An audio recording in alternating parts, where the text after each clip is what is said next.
खाने से पहले बसम अल्लाह पढ़ो। प्यारे बच्चों, अब तुमको एक दिलचस्प वाकया सुनाती हूँ। तो सुनो। हजरत उमैया बिन मखशी रजी अल्लाह फरमाते हैं, एक मर्तबा हुजूर अक़दस तशरीफ फरमा थे। आप अक़दस के शरीफ के सामने एक शख्स खाना खा रहे थे। इन्होंने बसम अल्लाह अर्रहमान अर्रहीम पढ़े बगैर खाना शुरू कर दिया था, यहाँ तक कि सारा खाना खा लिया, सिर्फ एक लुक़मा बाकी गया।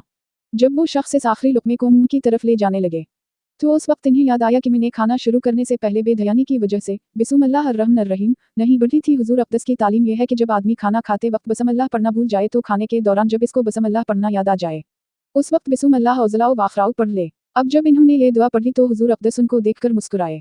फिर फरमाया कि जिस वक्त ये खाना खा रहे थे तो शैतान भी उनके साथ खा रहा था, लेकिन जब इन्होंने अल्लाह का नाम लिया और बिस्मिल्लाह औज़लाओ वाफ़रा पढ़ लिया तो शैतान ने जो कुछ खाया था इसकी कै उल्टी कर दी और उस खाने में इसका जो हिस्सा था इस एक छोटे से जुमले की वजह से वो ख़त्म हो गया। हम हज़रत अक़दस इस मंजर को अपनी आँखों से देखकर मुस्कुराए।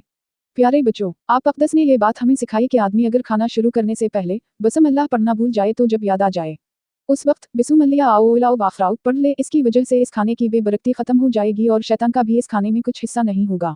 माज़रत, इसमें जो दुआ पढ़ी गई है वो AI में सही से नहीं पढ़ी, वो अब सही से पढ़िएगा। जज़ाकल्लाह।